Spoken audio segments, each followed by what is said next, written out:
What up, everybody? It's your boy, Josh Thomas, a.k.a. DFS Up North, with another Sharp at Bettor's Edge Open, 3M Open outright bets for PGA. If you have not downloaded the Sharp app yet, what are you doing? The content in there is unreal. Right now, it is free. Everything in there. If you've not subscribed to it, hit that subscribe button. Like, what are you doing, people? Like, I am... the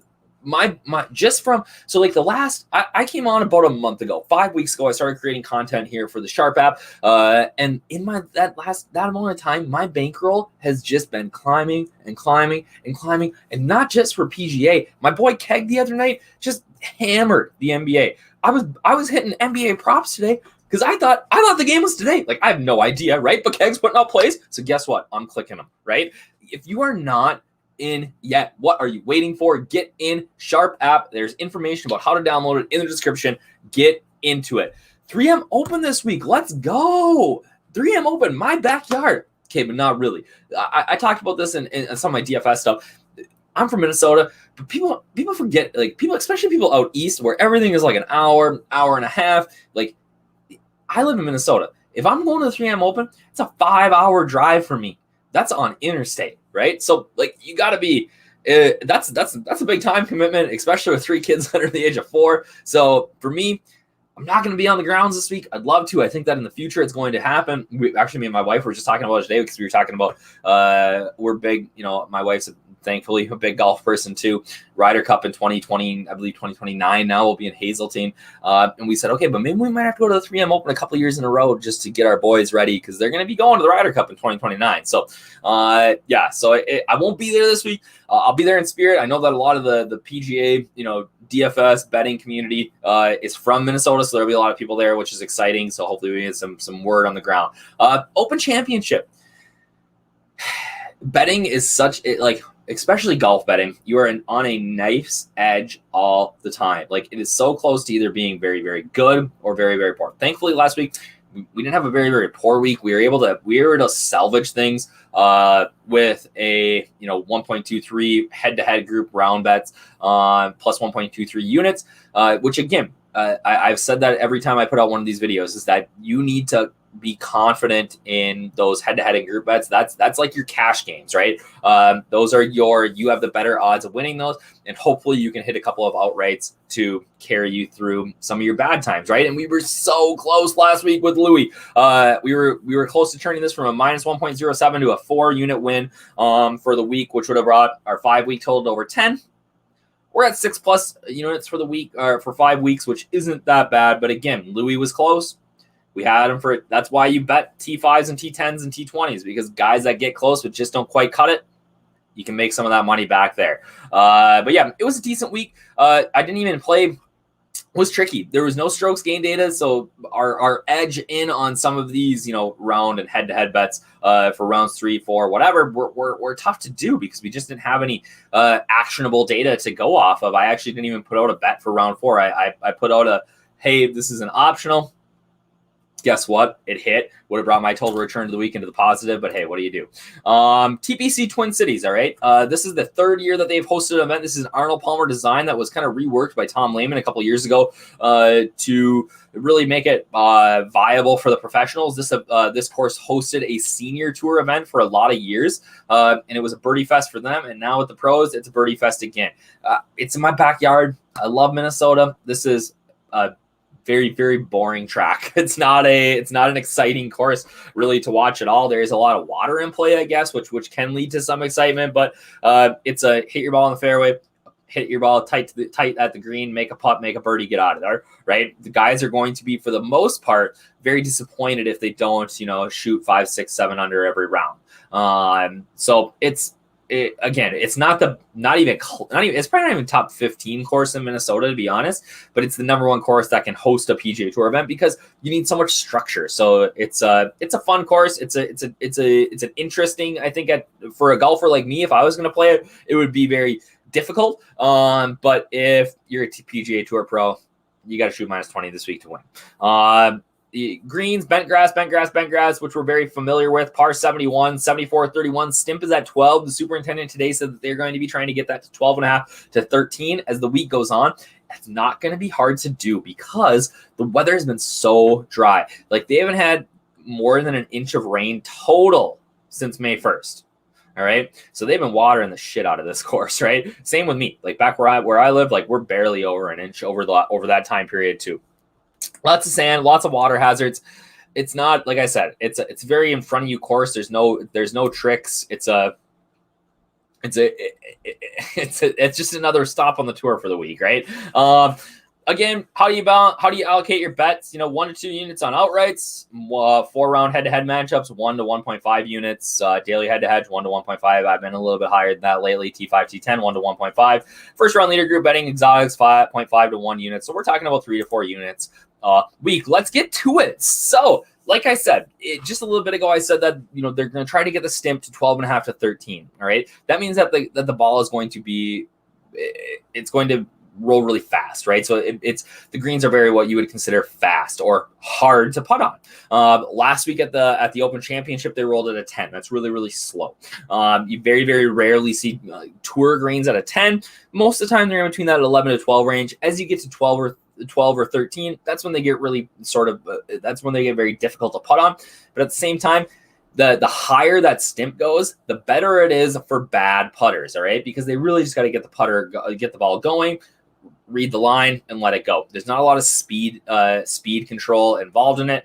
So if the greens are fast, that's really going to benefit poor putters this week. And we've actually kind of seen that here, over the years that poor putters have had some success here. But now, especially with the drought conditions that they're dealing with, it's going to be really helping bad putters. All right. Add into the fact that the rough is not going to be near as lush as it has been in the years past, that there's fescue mixed in there. It's going to be very wispy, that I think you're really going to be able to bomb and gouge this course. All right. And you can be a bad putter and really have some success here. So starting it off with maybe the worst putter of them all, Keegan Bradley. Plus 4,000, 40 to 1 here, 0.5 units. That's on DraftKings. Some offshores have him at 50 to 1. All right. So my next guy and him are actually flipped on a couple of offshores. So wherever you can get the best number on it, obviously you want to do that. You want to make sure that you're checking back and forth in books, but I like it at 40. I love it at 50. He's a top 5 iron player in the field. If we think that strokes gain approach is going to be key this week, then we got to play guys like, and bet guys like Keegan Bradley. He's been trending in the right directions. He's a bad putter, but he does a really nice job of avoiding 3 putts, which means that probably putts a little tentatively at times, which could actually help him on these fast greens. He was 46th here in his debut in 2018. And really in this field, 40 to 1, you look at it and say Keegan Bradley and say, oh my God, 40 to 1. Are you kidding me? He should be 80 to 1. Considering the strength of this field, he's actually probably a little short. He should be, a little long. He should be around 30 to 1 in this field. So I love the value here. I'm also hitting the T10 at plus 300 for 0.4 units to win 1.2 units back, and kind of try to double my investment, which is something that I try to do with those bets to cover myself. And there's I haven't seen any T20 bets out yet, but or odds out yet, but I think that he's viable there. So the man with the mustache and the awful glasses at the Open, Ricky Fowler, is actually probably my favorite bet to win this week. 50 to 1. Again, he's flip-flopped. The offshores have him at 40. DraftKings, places like that, have him at 50. I think he's fine at either odd. Bent grass is the best surface that he putts on, right? He's a very, very good bent grass putter. He finished with a strong 65 at the Open to really try to get some momentum going. So shot 5 under par there. He's making his debut here, but I think this is a great setup for him. He's a guy who can get hot with his irons, who can, he's going to find fairways, he's going to find greens. That putter is going to be there. I just think that his game's really trending in the right direction, and I'm banking on a little bit of long-term for him. I think that, again, I've been on Ricky and betting and DFS and things like that for the last couple of weeks, and I'm not going to stop now. I'm going to cover myself with a 10 to 1 T5, 0.3 units.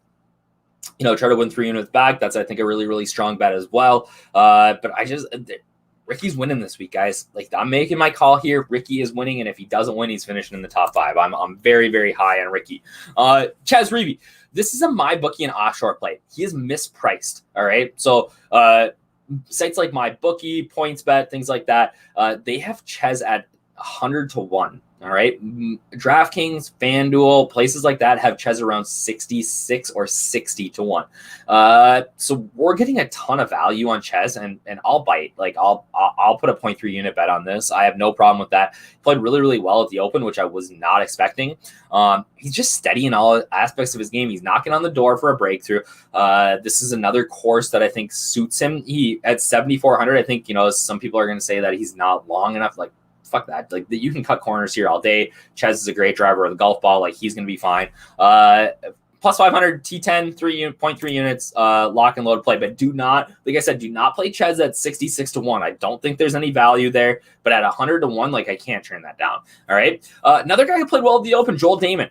3 straight mid cuts. He's 80 to 1 on most sites. So we're getting another value play on DraftKings at 100 to 1. He's making his debut at the 3M. Recent success, been due to some really strong off the tee game. He's been better off the tee, and the iron play, as usual, has been very, very solid. That's something that he's great at. These big greens are going to help him because he's going to hit a lot of greens in regulation, and his around the green game is sort of at times what holds him back. So if he can if he can hit a bunch of fairways and greens here, I really like his chances. I think he's a better T10 bet at plus 700. I'm going to play a little bit more on him there, 0.4 units at plus 700. So love me some Joel Damon.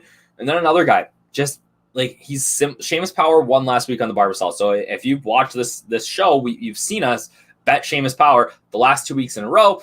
We didn't bet him because he wasn't playing the Open Championship. He was playing the alternate field event. And guess what happens? Guy freaking wins. Are you kidding me? So the signs are all there and very similar with a guy like Adam Schenk.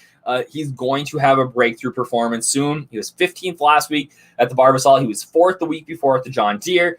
41st year last year, so he's familiar with the course. The guy's been making everything with his putter. Like I said, that these fast greens sort of eliminate the good putters. But if you're just making everything, you're making everything, and you're making birdies. Love Schenk.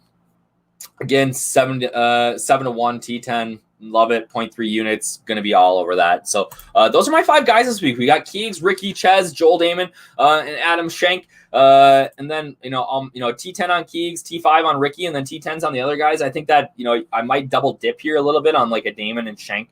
T10 might jump on those T20s as well. But, and if I'm going to bet a T20, I want to bet enough to win to cover my total, right? So if I got 0.3 units on Schenk to win at T10, I got 0.3 units on him to win outright. I want to make sure I'm at least returning 0.6 units on a T20 bet, which really at plus 335, it's not that hard to do. You're just probably putting down another 0.3 units. So that's where I'm at this week, guys. Again, if you have not downloaded the Sharp app, what are you doing? You are missing out. You are literally losing money. All right. Have a great week, guys. And we'll chat soon.